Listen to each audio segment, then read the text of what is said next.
feels very Maintenance Matters. That feels very Kevin Lindsey. The guy, the man with the plan, the dude in charge of maintenance over at TA Petro joins us this morning. How are you, my friend? I'm okay. I thought we were headed into Midnight Rider there for a second. I know it's got a real that has a real kind of I like that. That's a real road gang feel to it. It's been it's really interesting because you and I a lot of our listeners have been kind of experiencing this.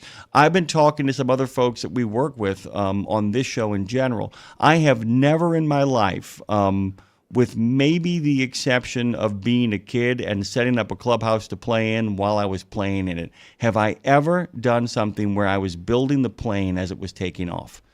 And the last 6 months of my job and my life have been, we've said this before, Kevin, that in a normal situation, we would have shut down the operation for a good month, flown people in, sat around tables, really figured out the programming and the technical stuff, got some rehearsals in, figured out the formatting, the imaging, and all that stuff. Instead, we had to flip the switch from one place to another in the blink of an eye. And it really is a case of like, what you never should do if you're a truck driver, which is repair your truck during the journey. You know what I'm saying? Stop. Yeah. It's kind of hard to grease a U-joint with it turning going down the road. But you know what? Hey, let's try to make it work. I think we've done pretty good. I think we've done pretty good. And slowly but surely, this segment, Maintenance Matters, in its new incarnation, has taken on a very, very definitive shape. Now, we've been talking about brake systems. And of course, we've been talking a lot about air filters. I feel like everything at the end of the day, and I wanted to ask this generalized question, is there anything, by the way, where you don't begin any part of checking what's going on with your maintenance by checking the filter that is directly involved with it? That's a legitimate question because I thought about it for a little bit. Do you feel like there is anything where the first step shouldn't be, hey, before you do anything else, just check the filter?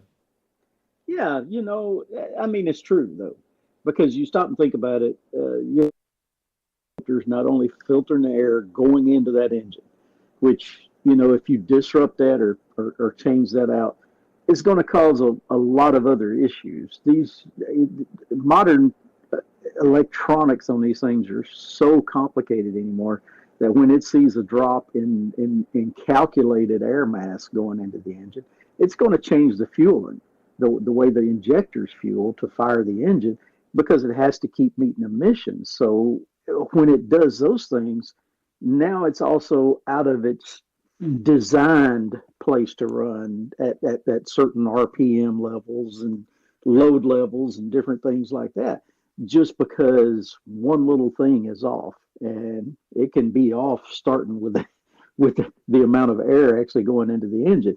And all of that can contribute to other factors, because those things could lead to premature injector failures because it's actually working more than it should have been working, or having to do a little bit more than it was really designed to do at times anyway, So, it's kind of odd when you really stop and think about it, but they could. And then once you have that happen, now you've ended up with a different vibration coming out of that engine, which can affect clutch, the drivetrain, all the way back. So,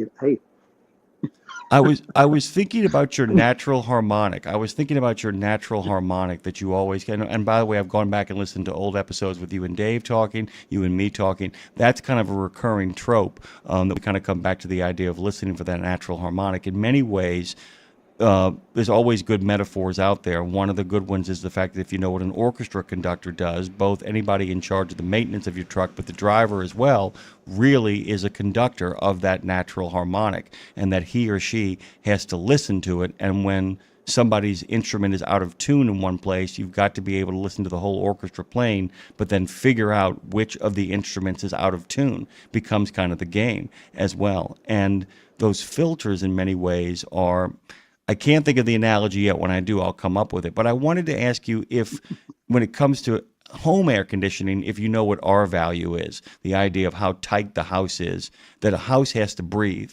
And I was kind of curious, because we were talking about the air dryer when we last left off. Unless I'm wrong, we were right around there, right? We were right around there. Yes. And I was kind of curious because what people don't know is that an air conditioner is exactly that. It conditions the air. It doesn't just cool it or heat it. It actually, to some degree, makes it, for the most part, much drier than it is outside in an attempt to kind of make sure that you can breathe in the house. But that's not always the case. It's attempting to balance what's going on outside, and the idea that you have to have some moisture in a house and you have to have some air moving through a house, or it gets too tight. And we all know what a house that is too tight feels like when it's cold, and we know what it feels like when it's hot. We either walk into essentially an ice bucket, or we walk into a confectionery oven.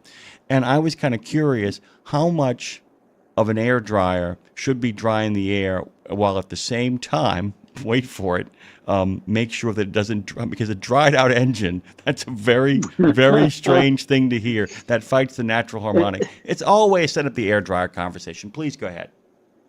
Well, yeah, and no, you're not wrong there, because that air dryer truly is designed, to work in much the same area as like I was talking about with the air filter.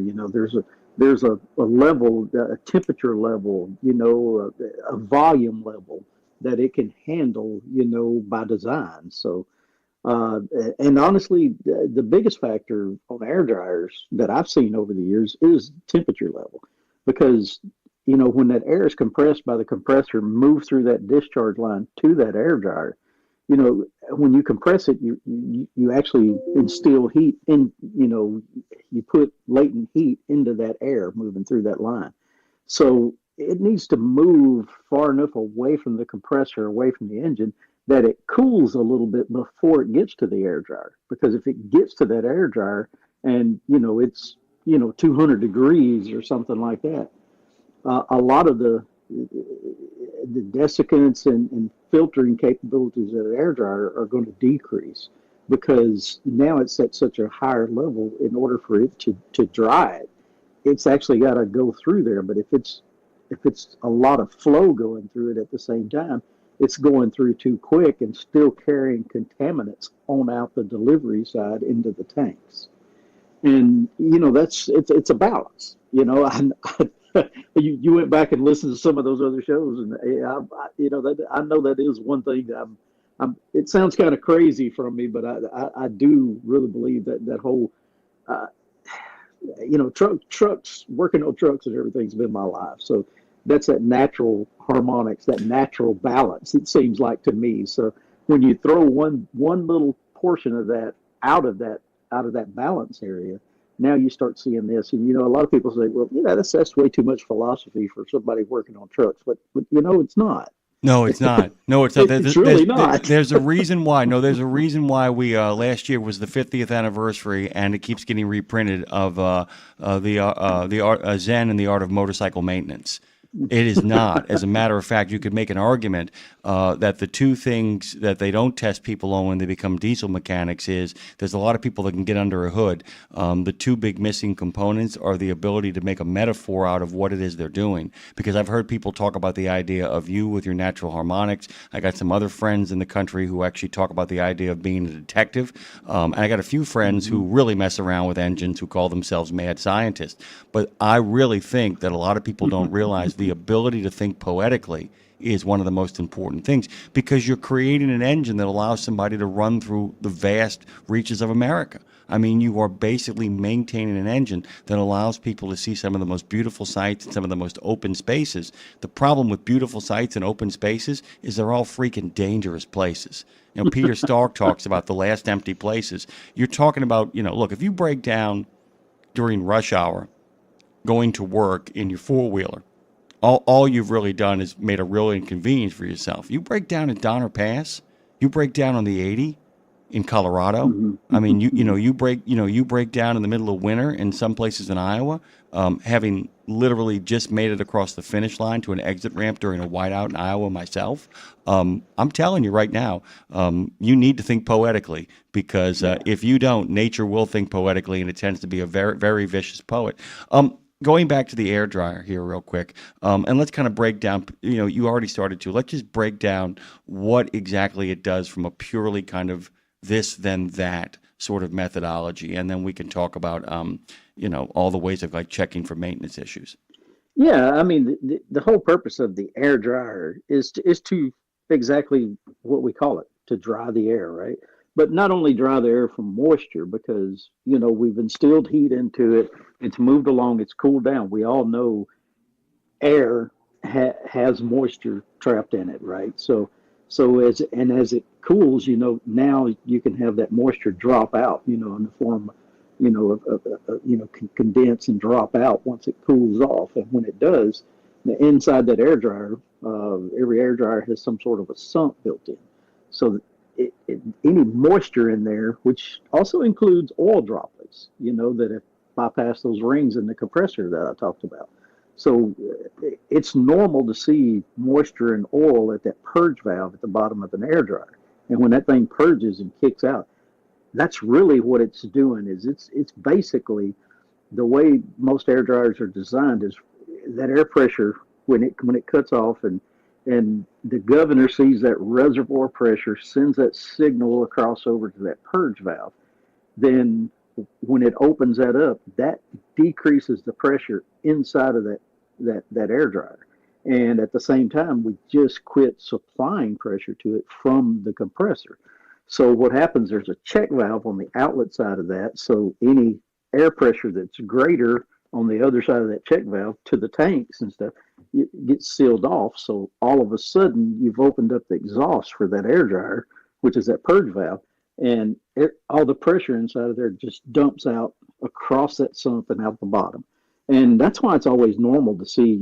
I've had drivers tell me, "Hey, look, I got something going on with my compressor. I got oil, at the bottom of my air dryer." And I'm like, and I'll look at it, feel it, tell them, "Hey, this is normal. This is a normal amount.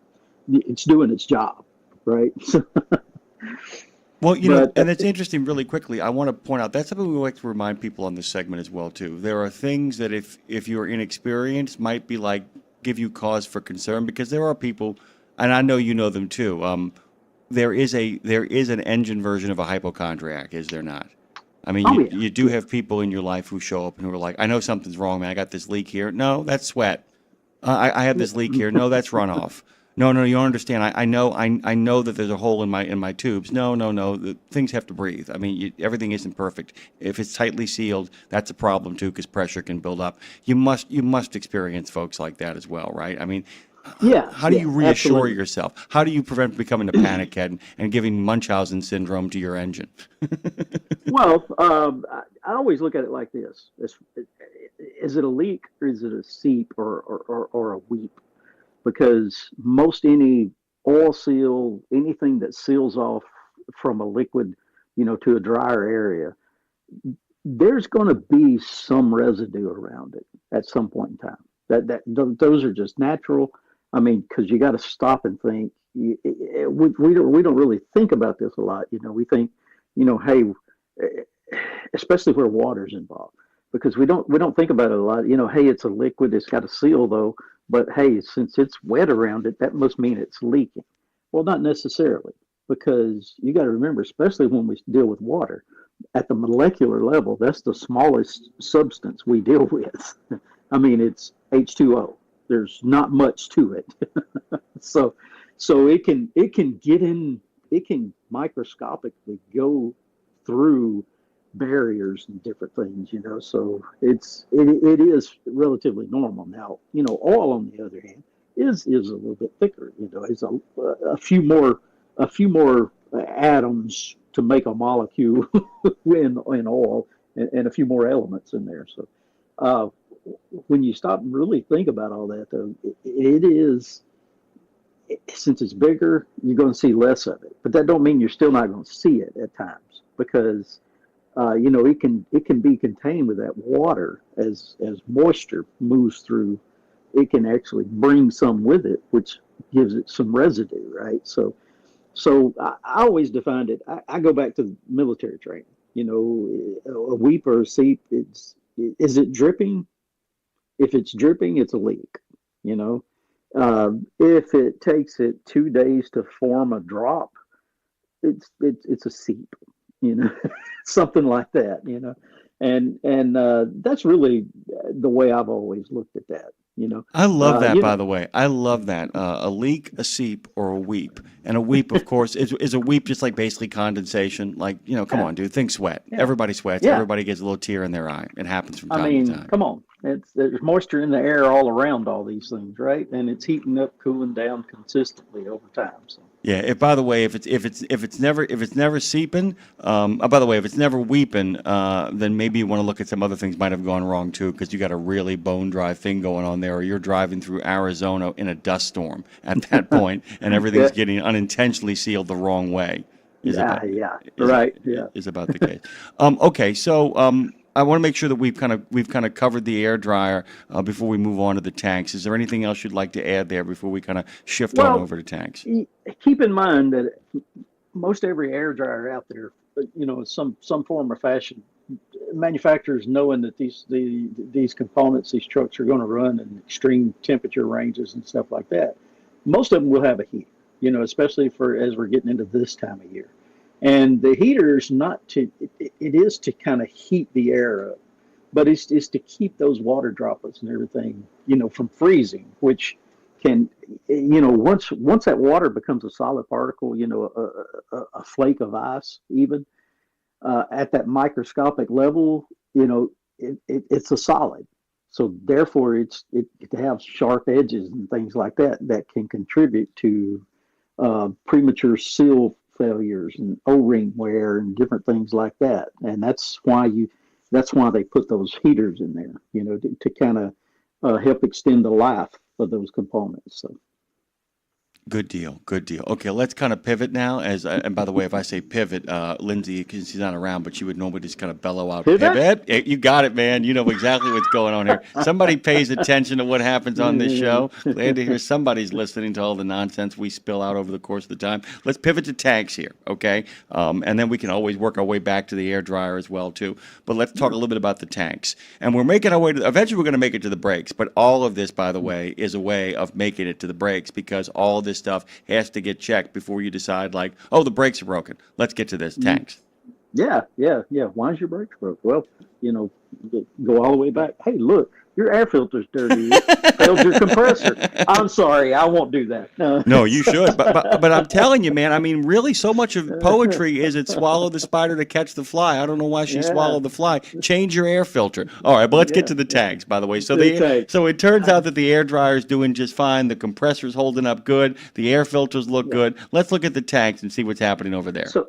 So one thing I think a lot of people really don't understand about air systems on trucks, FMVSS 121, lays out how an air brake system on a Class 8 truck, a lot of generalized information in there, but it has to meet certain requirements. So one thing to keep in mind when, if we put heat in that air at the compressor, move it through the air dryer, and that's why the outlet when we deliver air out that air dryer through a delivery port into a tank, typically the first tank it's going to go to after the air dryer is going to be what we call a wet or supply tank.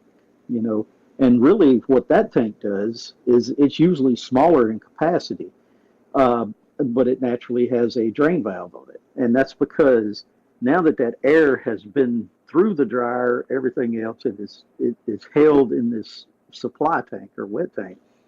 That's where it opens it up, which d- decreases the pressure because you've got a lot of pressure being built through those lines and getting it out there.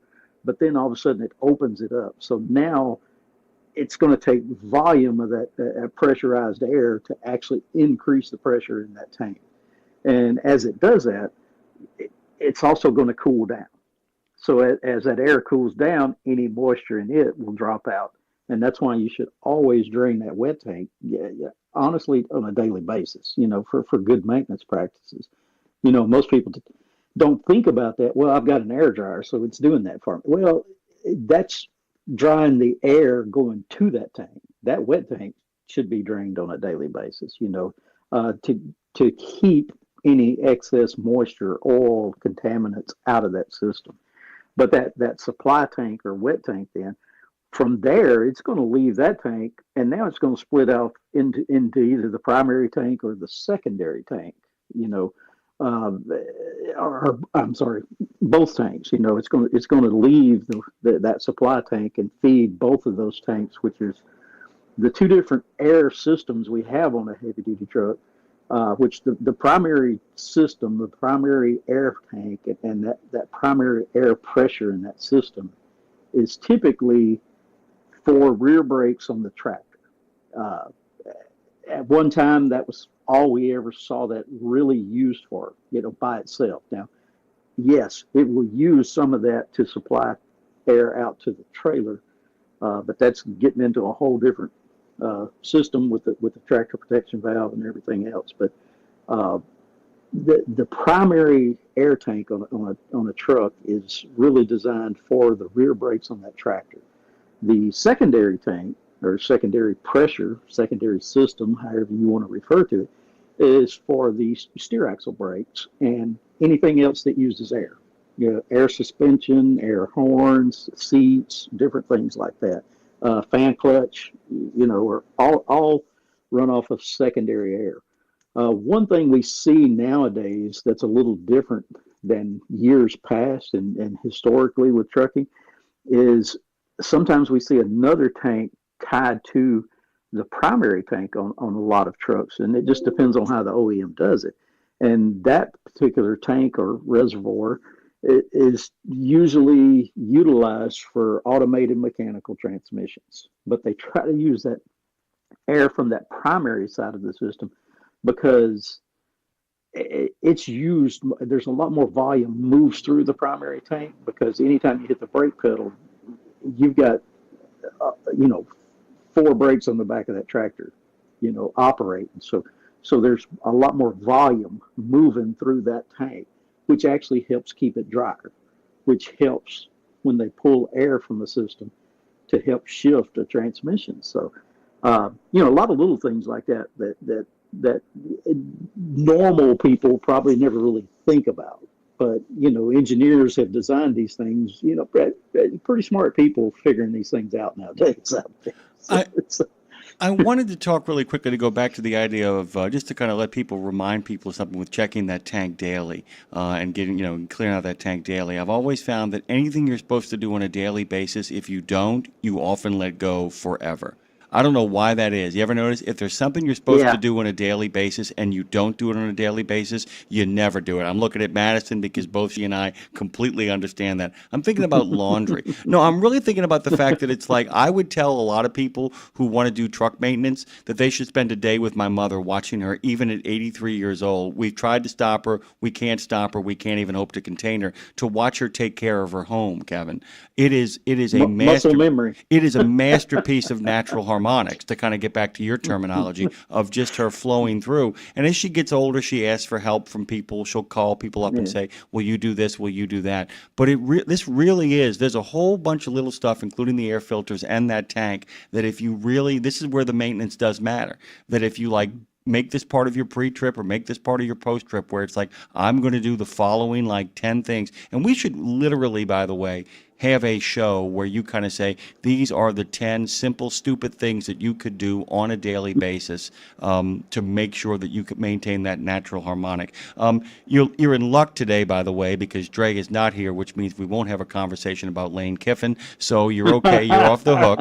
I do want to ask you really quickly to remind people. I didn't think we would. And by the way, I'm from here. I have no dog in this hunt. I think what LSU did was gross, and I think it's all gross. That being said, let's give one more reminder so you don't blow a valve. We should check the valve in the tanks as well, too. We should make a point of doing that, right? Yes, and because that wet tank, when it supplies the air to the primary tank and the secondary tank, it's going to go through a one-way check valve, basically meaning it allows pressure to leave the wet tank or supply tank out to either the primary or the secondary tank. And don't allow, once it's past that check valve, it can't come back. It's sealed off. It's basically, a little plate or ball in these check valves that actually seat it in one direction or the other. And the whole point of that is once it gets that pressure built up and it shuts off or whatever, and the pressure drops on the other side. Now it's holding that pressure there. That way you have the stored energy of that air pressure in the primary, secondary tank for brake applications. And if those contaminants and stuff all the way, from the air compressors, whether it's oil, whether it's solid particles, from the oil, too much moisture that freezes, it can actually damage those check valves, and it allows that air to bleed back down, through another part of the system sometimes. So you really, there's really not a whole lot to check on that. But the one thing I'll tell you that's a big trick that a lot of people don't understand. Once you find the drain valve for that wet or supply tank on your truck, you build that air pressure up in your truck and shut it down, and go out and drain that air tank, that wet tank in the mornings. If you drain that wet tank all the way down till no air's coming out of it, get back in your truck, look at your dash gauges, because you should have a dash gauge for primary pressure or secondary pressure. They should still be up. If one of them's down, that means one of those check valves has failed. Kevin, we are out of time. I can't believe how fast this goes by. And do me a favor, would you remind anybody that you talk to that this is one of the fastest and most popular segments we do on the show? If you happen to have any meetings today or talk to anybody about the quality of the work that goes on here and continues to get better each time, and with the promise that we won't mention LK or anything that he is doing next, we won't do any of that. Kevin Lindsey, of course, you guys know him. You know him both as the co-host of Maintenance Matters, but also the manager of technical service at TravelCenters of America. My friend, as always, thank you so much for making it clear and fun and fast. Thank you, my friend.